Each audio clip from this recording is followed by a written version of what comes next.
Hermanos, quiero nuevamente saludarlos a todos ustedes, a los que están congregados aquí hoy día, a quienes nos visitan y también a los hermanos que están conectados a través de la transmisión.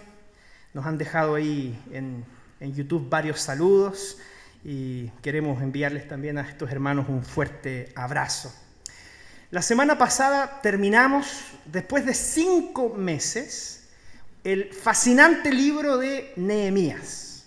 Y fue un desafío tremendo, fue una bendición el escuchar la palabra de Dios a través de este libro.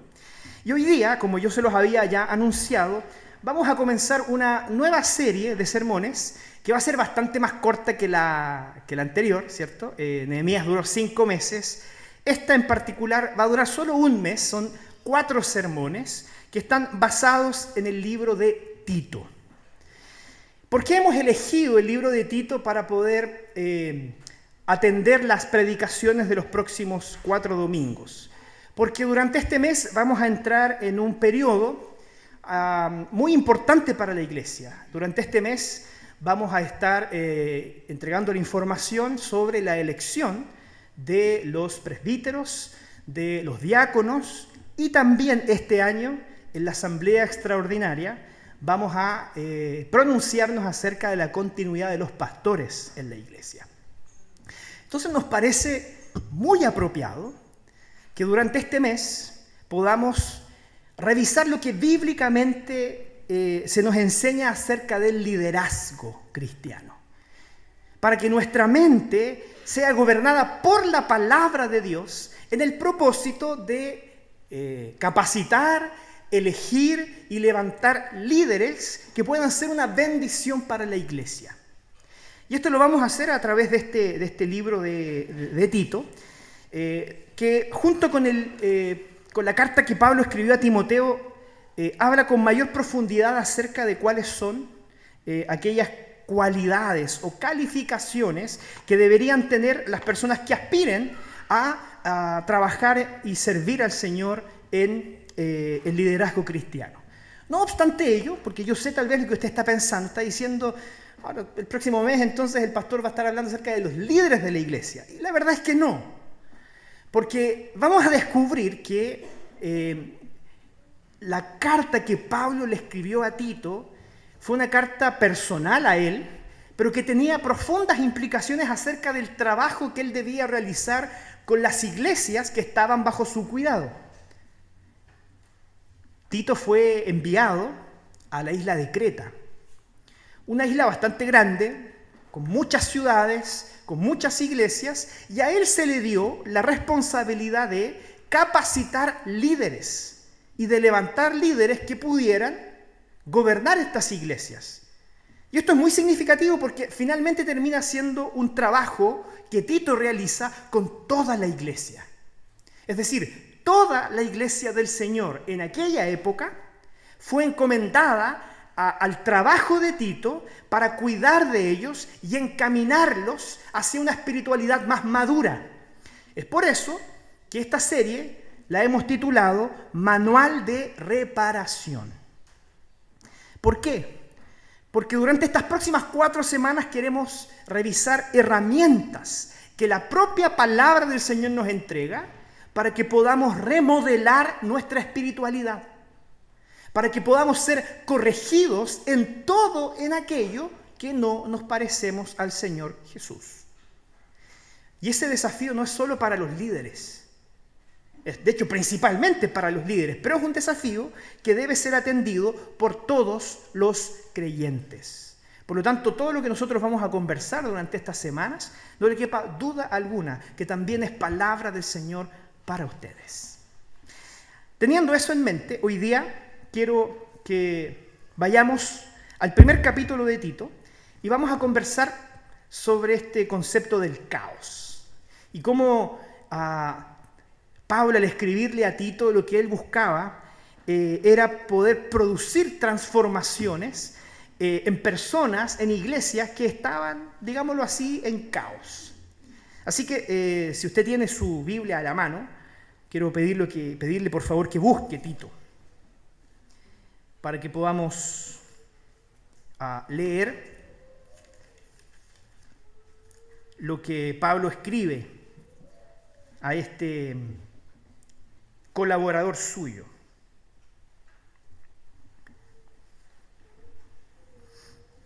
Vamos a leer los primeros 4 versos y más adelante vamos a leer del 5 al 10. Dice así: Pablo, siervo de Dios y apóstol de Jesucristo, conforme a la fe de los escogidos de Dios y el conocimiento de la verdad que es según la piedad, en la esperanza de la vida eterna, la cual Dios, que no miente, prometió desde antes del principio de los siglos. Y a su debido tiempo manifestó su palabra por medio de la predicación que me fue encomendada por mandato de Dios nuestro Salvador. A Tito, verdadero hijo en la común fe, gracia, misericordia y paz de Dios Padre y del Señor Jesucristo nuestro Salvador. Estos primeros versos se conocen como la salutación, ¿no? Cuando uno escribe un correo o cuando uno escribe una carta, siempre intenta ser cordial al momento de comunicarse con el destinatario, ¿no? Uno escribe un correo y pone, no sé, estimado señor tanto, ¿no? Porque de alguna forma buscamos darle esa formalidad y esa estructura a las comunicaciones entre las personas. Y Pablo le está escribiendo a un personaje en particular que era un colaborador suyo. Pablo y Tito eran personas que se conocían y que habían trabajado juntas en el ministerio. Ellos eran compañeros, personas que mutuamente habían depositado mucha confianza entre ellos. Es decir, Pablo confiaba mucho en Tito y Tito, a su vez, confiaba mucho en Pablo. Ellos tenían una relación de comunión bastante estrecha. Y es por eso que en el propósito de alcanzar el mundo con el Evangelio, Tito fue designado por el apóstol Pablo para quedarse en la isla de Creta, ¿sí? Entonces, acá yo les traje una silueta ahí de la isla de Creta, ¿no? Esta es una isla que está al sur de Grecia, es una isla bastante grande, allí hay muchas ciudades y en aquella época ya habían muchas iglesias. ¿Y por qué Tito era la persona adecuada para poder hacer este trabajo? Porque Tito era griego y no era judío. Tito era un colaborador de los apóstoles que no era judío. Él era de origen griego y por lo tanto, como él no era de origen griego, no era de origen judío, él no estaba circuncidado. Que de hecho vamos a ver más adelante que este es un tema importante para los cretenses, esta discusión entre la circuncisión y la incircuncisión. Entonces Tito parecía ser el perfil del plantador perfecto para una ciudad para una isla en donde había mucha gente y había muchas iglesias que necesitaban ser dirigidas, que necesitaban ser corregidas. Así que debido a su origen griego y a su cercanía con la cultura helénica, Tito parecía ser la persona indicada para trabajar en esta isla y con estas iglesias. Y aquí es donde yo quiero que usted note un primer elemento muy importante. Porque en la Biblia, usualmente nosotros nos podemos centrar en los grandes personajes, como el apóstol Pablo, ¿no? Porque la Biblia gasta tal vez muchas páginas en contarnos la historia y el ministerio del apóstol Pablo. Sin embargo, existen también en la historia bíblica otros muchos personajes que tal vez podríamos calificar como personajes secundarios, que no se nos explica o que la Biblia no se explaya tanto en profundidad acerca de su trabajo o cómo hicieron y desarrollaron su ministerio. Y esto ciertamente es muy importante porque si bien la Biblia no menciona mucho y no nos cuenta exhaustivamente el resultado del trabajo de personajes como Tito, esto nos enseña que no siempre se trata de estar enfrente. Que el trabajo y el servicio al reino de los cielos no siempre se trata de estar en un lugar de notoriedad, de estar en un lugar en donde yo sea visto y reconocido como tal. De hecho, es lo que nosotros vemos en la experiencia del propio Tito. Y no sé si ustedes se acuerdan hace algunos domingos atrás, cuando estábamos hablando sobre Nehemías, yo les comenté que nosotros en la obra del ministerio de la iglesia vamos a encontrar personas que están vocacionadas a desempeñar labores en distintas áreas. Y estas distintas áreas nosotros las podemos clasificar en estos tres grandes grupos. Por un lado están los dones proféticos. Cuando nos referimos a proféticos, no nos referimos a esta idea bastante absurda de vaticinar el futuro, ¿no? No se trata de eso. La profecía bíblica es sencillamente comunicar la palabra de Dios. Entonces, hay personas en la iglesia que tienen dones proféticos, es decir, son personas que han sido llamadas para predicar. Son personas que tienen habilidades para enseñar a otras personas, para evangelizar. ¿Por qué? Porque el Señor los ha dotado con dones a través de los cuales ellos pueden comunicar la palabra de Dios a otras personas. Usualmente esas son las personas que ganan más notoriedad en el trabajo y el ministerio. Sin embargo, eso no les resta importancia ni le resta necesidad a los otros dos grupos de personas que también poseen dones y que deben ponerlos al servicio del reino de los cielos. Como por ejemplo los dones sacerdotales, que son aquellas personas que con un perfil más bajo tal vez se encargan de pastorear a las personas. Son esas personas que cuidan de otros, que los visitan en sus hogares, que los llaman por teléfono, que les preguntan cómo están, que delante de alguna necesidad ofrecen ayuda y colaboración, que están presentes. Hay gente que tal vez no tiene dones proféticos, pero sí tiene muchos dones sacerdotales, dones de cuidado, de pastoreo, de atención, de cercanía, para discipular y guiar a otras personas. Asimismo también, como son necesarios aquellos que tienen estos dones reales, como hablábamos respecto de Nehemías, ¿cierto? Nehemías, al parecer, era de este tipo de persona que tenía dones reales, es decir, gente que es muy necesaria porque necesitamos personas en el ministerio y en la iglesia que sepan gobernar, que sepan administrar, que sepan ocupar Excel y que sepan tirar líneas y sacar números, y necesitamos que esas personas también formen parte del trabajo del reino de los cielos. Entonces el Señor nos ha dotado a todos nosotros de capacidades y dones distintos. ¿Para qué? Para que algunos, ¿cierto?, proféticamente hablando, prediquen la palabra. Para que otros tal vez cumplan un rol más sacerdotal, cuidando de otros y pastoreando más en lo íntimo. Y para que también otros con dones reales gobiernen, administren, organicen y dirijan la obra para ser más efectivos y eficientes con los recursos que tenemos. Por lo tanto, fíjense, lo que nosotros tenemos, no solo en aquella época, con Tito haciéndose cargo de estas iglesias en Creta, también hasta el día de hoy, nosotros vemos que el Señor nos ha llamado a la obra del ministerio y ninguno de nosotros está excluido de ese trabajo. Ninguno de los que estamos acá, si hemos creído en el Señor Jesucristo, estamos excluidos del ministerio, porque a todos nosotros el Señor nos ha concedido a lo menos un don espiritual para glorificar al Señor y para servir a mi prójimo. Por lo tanto, todos nosotros somos necesarios.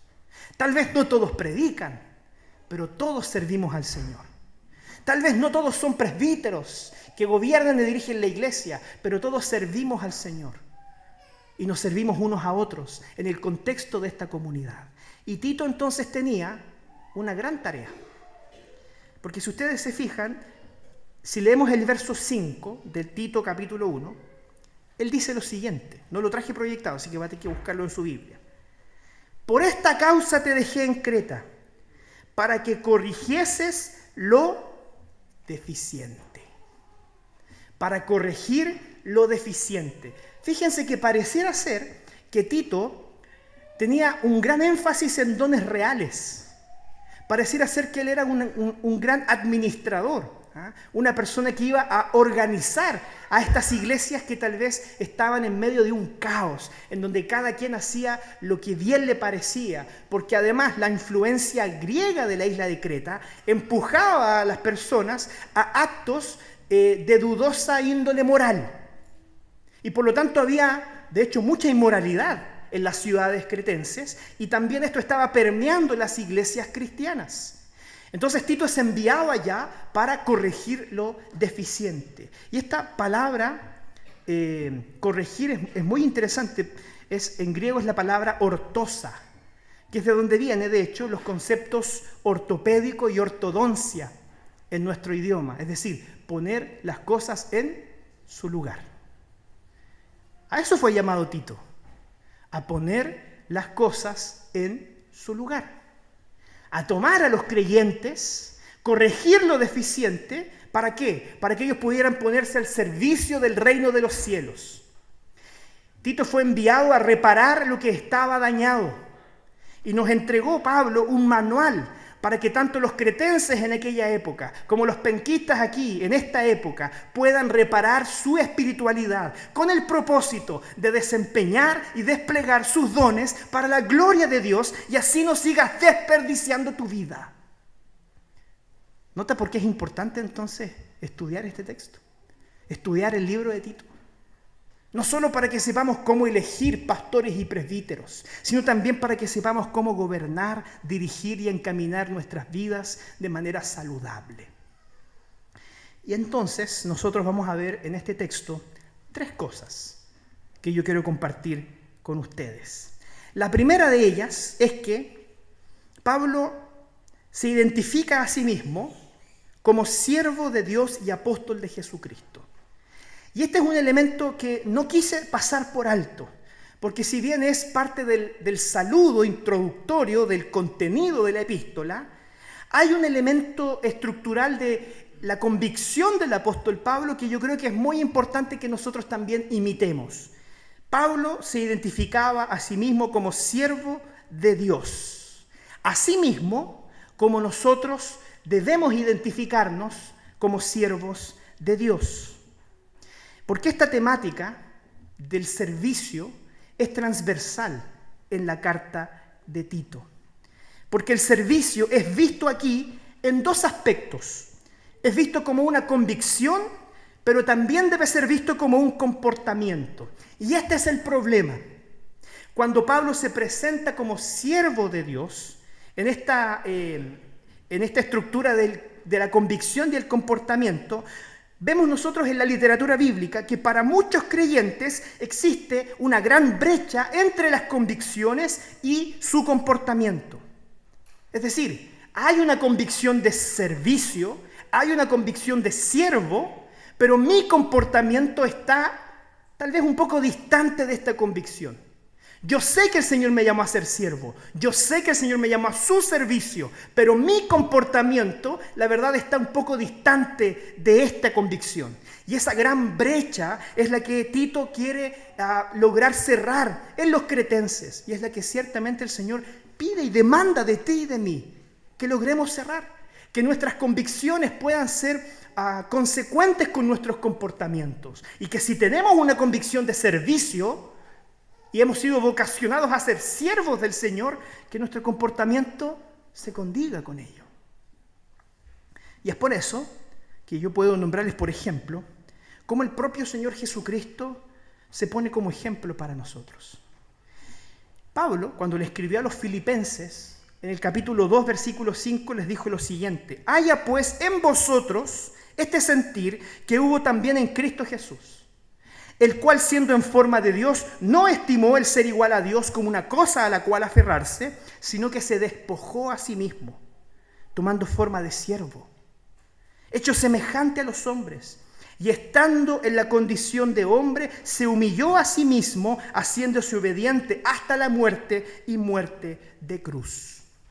Entonces, fíjense, Pablo le dice a Tito, y así como le dice a otras muchas ciudades a las cuales él les escribió cartas, que solo a través de Cristo Jesús nosotros podemos unir nuestra creencia, nuestra convicción a nuestro comportamiento. Solo poniendo nuestros ojos en Cristo, esta brecha de convicciones y comportamientos puede cerrarse. No con esfuerzos personales, sino que con nuestra fe y nuestros ojos puestos en Cristo Jesús. Porque la única forma de salir del caos, la única forma de poner en orden nuestra vida, no es con esfuerzos personales, es poniendo nuestros ojos y nuestra fe en Cristo Jesús. No hay otro camino, hermano. No explore otras alternativas porque va a fracasar. La única forma de vivir vidas que glorifiquen al Señor es poniendo nuestros ojos en Cristo Jesús. No en nuestros esfuerzos, no en nuestra vanagloria, no en nuestras buenas obras o no en nuestro buen nombre, porque no lo tenemos. Lo único que tenemos es a Cristo Jesús y a este crucificado que resucitó para que a través de Él nuestra vida tenga sentido y dirección. El Señor nos llamó al servicio, a un servicio poniendo como ejemplo a Cristo. Él se despojó de su gloria, se hizo semejante a los hombres y murió obedientemente en la cruz para que a través de su sacrificio tú y yo tengamos vida eterna. Y en ese sacrificio Dios te llamó a ser siervo. Y recordé las palabras del profeta Jeremías, que no las traje proyectadas, pero si quiere usted lo puede buscar en su Biblia. El capítulo 9 de Jeremías, hay 2 versos que son maravillosos. Jeremías 9, 23 al 24. Dice así: así dijo Jehová, no se alabe el sabio en su sabiduría, ni en su valentía se alabe el valiente, ni el rico se alabe en sus riquezas. Mas alábese en esto el que se hubiere de alabar, en entenderme y conocerme que yo soy Jehová, que hago misericordia, juicio y justicia en la tierra, porque estas cosas quiero, dice Jehová. Si nos jactamos de nosotros mismos, solo vamos a alimentar nuestro ego. Lo que alimenta nuestro orgullo incrementa también el tamaño de la brecha que existe entre nuestra convicción de fe y nuestro comportamiento. Si logramos revertir esto, acercándonos al Señor, deleitándonos en Él, en su amor, en su misericordia, en su justicia, en su juicio y en su rectitud, entonces nos dejaremos de servir a nosotros mismos. Y eso es lo que buscaba Pablo enseñándole a Tito estas palabras. Enséñale a los cretenses a que se dejen de servir a sí mismos, a que dejen de centrarse en su propio ombligo, a que dejen de ser orgullosos, en jactarse, en sabiduría, en valentía o en riqueza. Y enséñales a buscar al Señor.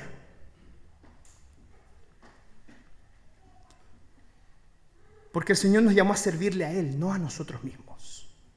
Porque la vida tiene significado sirviéndole al Señor y no a nosotros mismos. Porque solo hay esperanza de vida y salvación sirviendo al Señor y no a nosotros mismos. Porque no podemos salvarnos a nosotros mismos. Por lo tanto, hermanos, ser siervos de Dios no es una opción, es una vocación. Yo no puedo elegir no ser siervo de Dios. Pablo no puso acá, yo soy siervo de Dios porque elegí serlo. Él fue llamado mediante la fe en Cristo Jesús para ser parte de la familia de Dios. Y necesariamente eso transformó al apóstol Pablo en un siervo. Y si tú, querido hermano, has sido llamado a formar parte de la familia de Dios y te congregas tal vez circunstancialmente en esta iglesia local, entonces tú estás vocacionado a ser un siervo de Dios. Estás vocacionado a cumplir el propósito por el cual fuiste llamado a la fe, poner tus dones al servicio de la iglesia y de Dios. No hacerlo es un acto de rebeldía. No hacerlo es un acto pecaminoso del cual deberías arrepentirte. Y como te digo, no se trata de que todos vamos a estar acá adelante predicando. Todos tenemos dones distintos. Lo importante está en reconocerlos humildemente y decir: Señor, sea que me has dado mucho o que me has dado poco, lo que yo tengo es para ti y lo entrego en tus manos. El Señor te invita a ser un siervo de Dios. ¿Para qué? Para que en segundo lugar tú puedas involucrarte en la misión de Dios. Dios te llamó a ser siervo, llamó a Pablo a ser siervo, llamó a Tito a ser siervo y a través de Tito a los cretenses a ser siervos, porque hay un proyecto más grande que tu propia vida. Tal vez esto sea una noticia reveladora para muchos de ustedes, pero el mundo no gira en torno a ti. Hay un plan desplegado por Dios que es más grande que tu propio ego.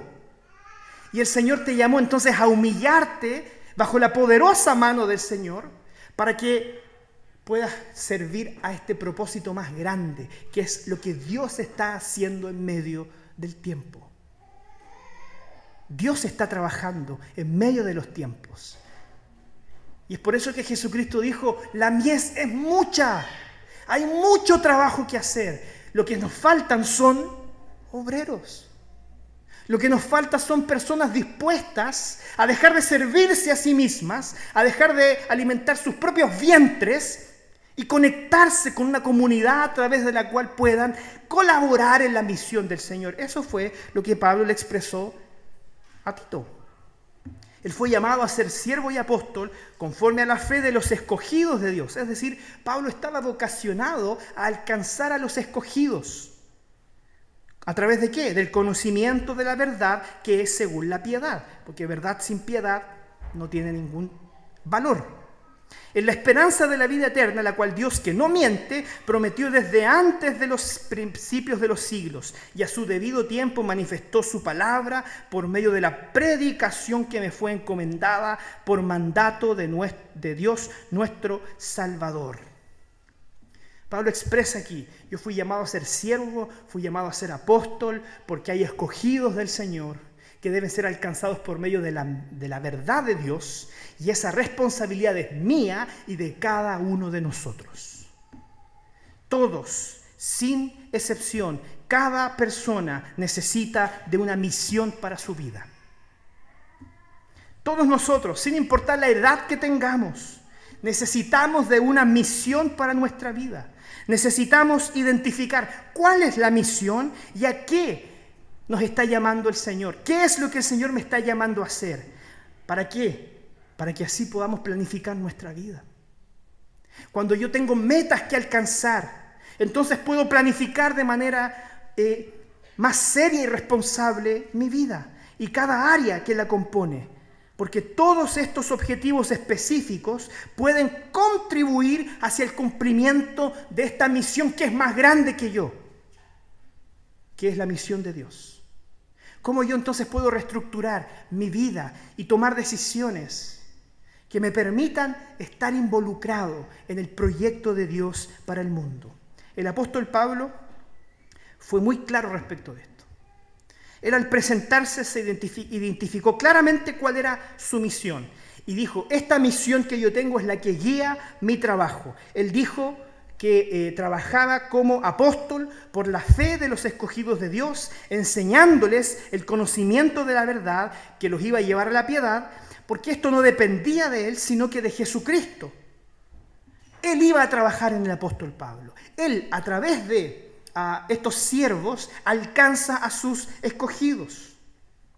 Así que, respecto de esto, yo quisiera plantearle la siguiente reflexión personal, para que lo pueda masticar hoy día, pero para que esto también pueda quedar en su mente durante la semana. La Biblia nos desafía a cada uno de nosotros a encontrar una meta. Y yo te pregunto, muy sinceramente, para que lo converses con tu propio corazón y lo consultes con la almohada. ¿Cuál es la meta de tu vida? ¿Cuál es la meta de tu vida? Y te lo pongo tal vez de una forma más extrema. ¿Qué estás haciendo con la única vida que Dios te dio? Porque la vida es una sola. ¿Qué estás haciendo con la única vida que Dios te ha dado? Y a menos que carezcas de un plan, es altamente probable que la estés desperdiciando. A menos que carezcas de un objetivo y una misión que alcanzar para planificar tu vida, es altamente probable que ese regalo de la vida que Dios te dio, tú lo estés desperdiciando. Querido hermano, no importa a qué te dediques, el Señor te está llamando a cumplir la misión de ser un portador del Evangelio de Cristo Jesús, a involucrarnos en la misión de Dios. Su anhelo es que todos sus escogidos lleguen al conocimiento de la verdad. Y el Señor escogió un medio a través del cual Él cumpliría esa misión. Sus hijos, sus siervos, nosotros. La iglesia, que fue llamada a ser sierva, también debe involucrarse en esta misión. No importa lo que te dediques.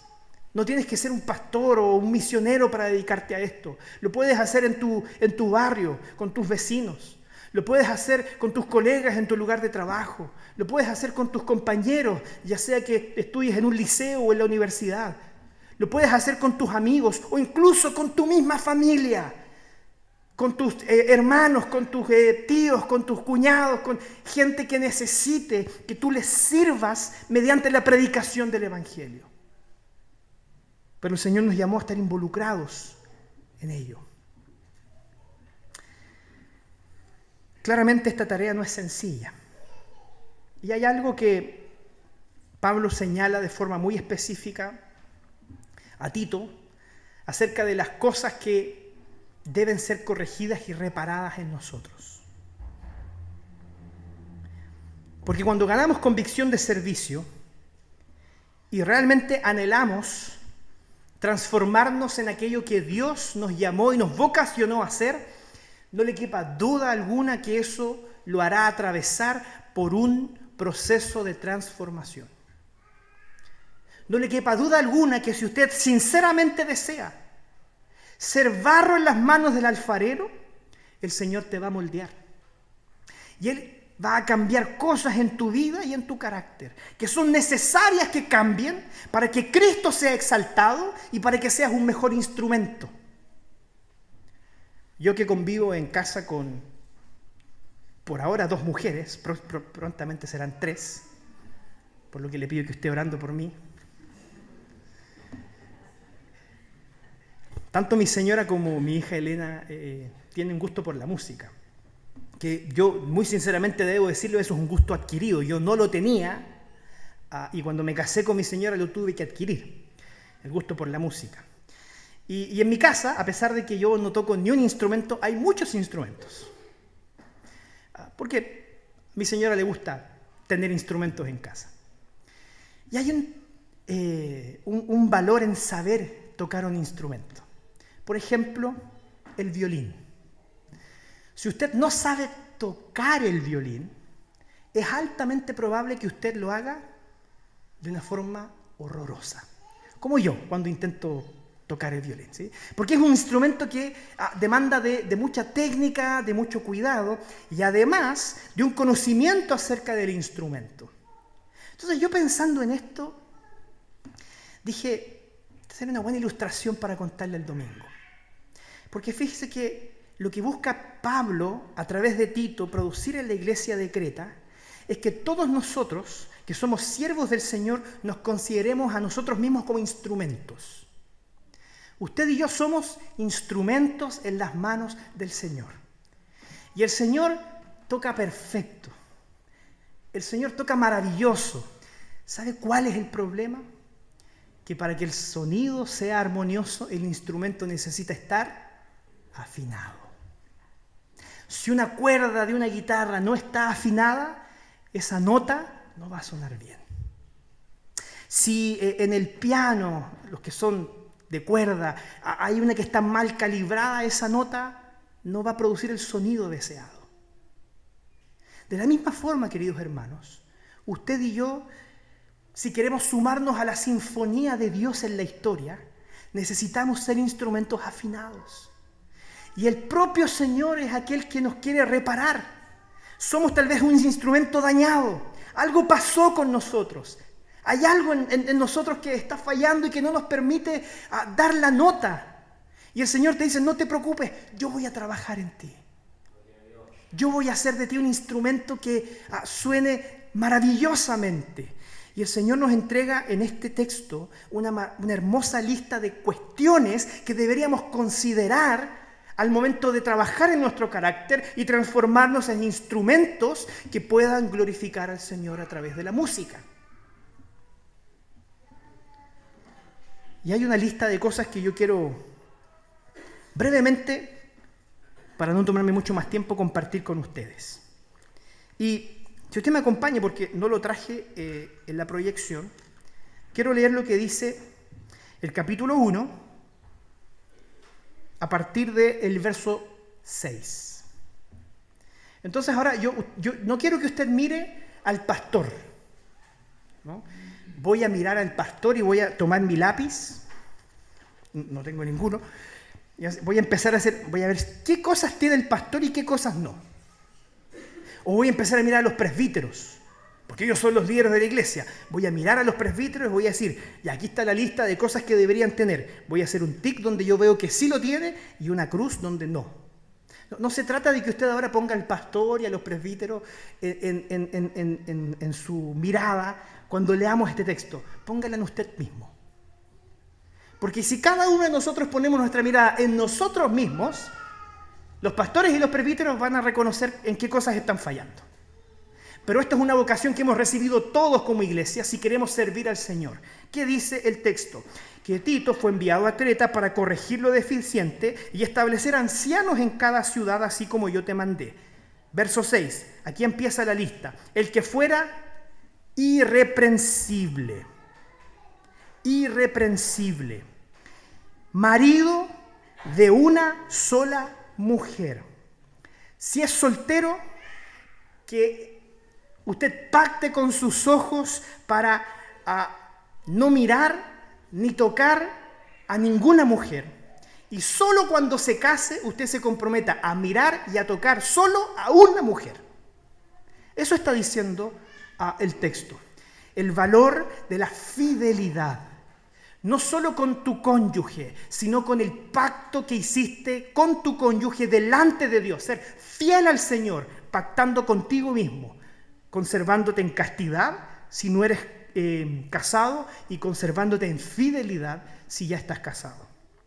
Y además dice que tenga hijos creyentes que no estén acusados de disolución ni de rebeldía. Porque el texto en Timoteo que complementa esto dice, si un hombre no sabe gobernar su casa, ¿cómo entonces gobernará la iglesia de Dios? Fíjense, la iglesia es una familia. La iglesia es una familia, es un organismo vivo, es una comunidad. Por lo tanto, la iglesia y la familia tienen muchas cosas en común. Si usted no puede cuidar de una, entonces no podrá cuidar de la otra, porque hay una correlación entre ambas. Entonces el Señor nos manda a ser buenos cabeza de familia a los que somos maridos y a desempeñar nuestro rol con dignidad, con servicio y con alta conciencia de responsabilidad. Y él también invita a las damas a cumplir y desempeñar su rol como ayuda idónea en un matrimonio que pueda ayudarles a criar hijos no en rebeldía ni en disolución, sino guiarles en la fe. Ojo aquí, hasta donde usted sea posible hacerlo, porque usted no es el Espíritu Santo. El Espíritu Santo es el que obra en el corazón de nuestros hijos. ¿Cuál es su responsabilidad? Mientras de usted dependa, enseñarles la palabra del Señor y enseñarles que amen al Señor por encima de todas las cosas.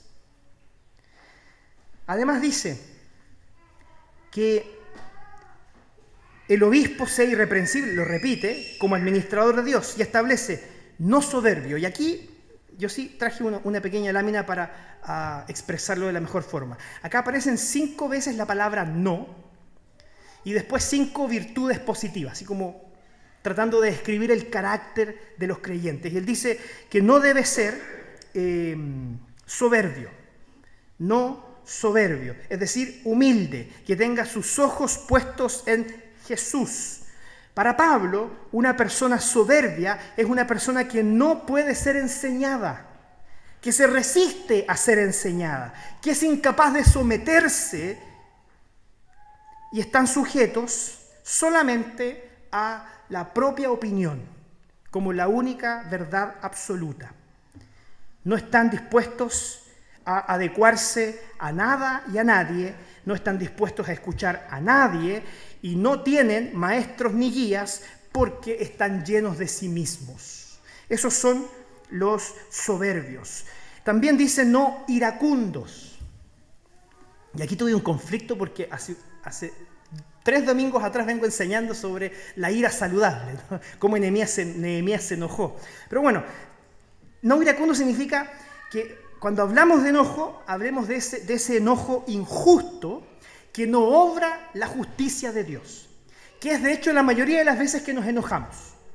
Por lo tanto, él dice, tengan mucho cuidado en por qué se enojan y cómo se enojan. A veces hay causas justas y formas justas de enojarse, pero la mayoría de las veces no es así. Ponga cuidado, porque el creyente debe procurar no ser identificado como una persona iracunda. Tal vez sí con alguien que cuando hay que enojarse se enoja, porque no somos pusilánimes tampoco, pero que no seamos identificados como personas enojonas. No dado al vino, dice también, ¿sí? Y si bien se refiere exclusivamente al tema del vino, la Biblia en realidad lo que busca establecer aquí es que el creyente debe ser moderado, debe ser equilibrado. Por lo tanto, si usted, después de beber, se dio cuenta de que no fue capaz de conservar el equilibrio, en el amplio sentido de esa palabra, entonces no beba. Si usted ve que su hijo, por ejemplo, no logra beber con moderación, usted tiene también el gran deber de enseñar y corregir. Y este mismo principio de la moderación vemos nosotros que se aplica en cualquier otra cosa que logre dominarnos. El creyente debe procurar dominarse a sí mismo, el dominio propio, y no dejar que nada le domine la voluntad y el carácter, sino solo Cristo Jesús, porque somos siervos de Cristo y no de nosotros mismos. Y después dice, además de no dado al vino, que no sea peleador, que no sea pendenciero, que no sea violento, ni físicamente ni verbalmente, que no sea codicioso de ganancias deshonestas. Y esto se refiere principalmente al tema de la codicia, de querer más y más, de querer solamente alcanzar el éxito financiero por el simple hecho de querer alimentar nuestro orgullo o nuestra vanidad. Hay una forma justa de ser prosperado económicamente, y eso es cuando nuestro carácter no está gobernado por la vanidad o el orgullo, sino está gobernado por la generosidad, como una forma de contrarrestar también ese anhelo que tenemos solo de alimentarnos a nosotros mismos. Entonces el creyente, además de no ser una persona identificada como violenta, no debe ser codiciosa. Para pasar a otros 5 elementos que debemos ir incorporando también en nuestra vida. Ser hospedador, ¿sí? La palabra en el original busca de alguna forma expresar el hecho del amor por el extranjero, del amor por la otra persona, sentir simpatía por el otro y estar dispuestos a acoger y recibir y cuidar de los otros delante de sus necesidades. Que sea amante de lo bueno, en una palabra, que sea excelente en lo que hace. A eso se refiere este texto. Que cuando haga algo, lo haga con excelencia. Cuando haga algo, lo haga bien hecho. Que no deje las cosas a media ni los proyectos ahí a medio terminar. Que sea sobrio. La palabra sobriedad literalmente significa que sea capaz de oír la mente. Es decir, una persona sensata, que tiene buen juicio. Lo opuesto a aquellos que no escuchan a su mente son aquellos que viven tomando decisiones motivadas por sus emociones, ¿no? Como escuchando su corazón de manera impulsiva, que hace y dice las cosas sin pensarlas, ¿no? Todos conocemos a alguien que dice, yo soy así, yo digo las cosas como son, y si no les gusta, problema de ustedes. Okay. Esa persona, si usted es una de ellas, tiene que arrepentirse de su pecado. ¿Por qué? Porque el Señor nos llama a ser sobrios, justos, es decir, correctos, honestos, que actuemos con rectitud, Santos no significa ser perfectos. Santidad significa consagración. Significa que seamos un instrumento exclusivo para la gloria de Dios. Que retengamos la palabra fiel tal como ha sido enseñada, para que podamos exhortar con sana enseñanza y convencer a los que contradicen. Es decir, que tengamos nuestra mente sometida a la palabra del Señor y no a nuestras opiniones personales o a las ideologías de turno. Porque sólo así el Señor va a moldear nuestro carácter para que seamos alguien más parecido a Jesucristo, un instrumento más afinado que pueda sumarse a la sinfonía de Dios, a su misión, al trabajo que Él está desplegando por todo el mundo. Entonces yo le pregunto, porque pasé muy rápido por estas características, ¿cuánto le falta a usted para llegar a ser un creyente maduro en la fe? ¿Cuál de estas características tal vez es importante que usted hoy día llegue a su casa, se siente en el sillón, vuelva a leer este texto y diga: Señor, perdóname porque he sido peleador. Señor, perdóname porque no he sido excelente. Señor, perdóname porque no he sido una persona gentil y hospedadora. No sé. Que usted pueda efectivamente hacer este ejercicio. Hay cosas en nuestra vida que requieren ser reparadas. Y el Señor nos desafía a todos nosotros como creyentes a que podamos contrastar nuestra vida con el carácter perfecto de Jesucristo. ¿Para qué? Para pedirle al Espíritu Santo que Él trabaje en usted, que haga de usted un mejor instrumento para la gloria de Dios. Así que quiero dejarle con 3 cosas para pensar y practicar, y con eso terminamos. Te vuelvo a repetir: ¿qué harás con la única vida que el Señor te ha dado? ¿Vas a servirle a Él o te vas a servir a ti mismo? ¿Vas a aprovechar la única vida que tienes o la vas a desperdiciar? Segundo, ¿estás dispuesta a someterte a la enseñanza y el liderazgo también de los ancianos? Aquellos que el Señor ha puesto como personas para dirigir, guiar, gobernar la iglesia y ayudarnos en este camino en el que todos estamos de alcanzar la medida de la plenitud de Cristo. Y por último, te pregunto, ¿te deleitas en el conocimiento de Dios, que es amor, justicia y misericordia? ¿Está tu deleite realmente en el carácter de Dios? ¿Y tus ojos están puestos en aquel que es el autor y consumador de la fe? ¿O seguimos tal vez pensando que los estamos haciendo estupendo, mirándonos a nosotros mismos, siendo incorregibles, siendo inflexibles, siendo pecadores perseverantes? Que el Señor te encamine hacia esos propósitos que Él diseñó para ti y haga de ti una persona más blandita. Que el Señor haga de ti alguien más moldeable. Porque ¿sabes lo que pasa? Porque ya te lo he dicho muchas veces antes, cuando no somos blanditos, el Señor te va a quebrar. Y eso duele. Hay 2 formas de hacerlo. O somos blanditos y somos moldeables, o permanecemos rígidos y el Señor nos quiebra. Pero el Señor va a perseverar con sus hijos hasta el fin. Ahí tenemos una decisión que tomar.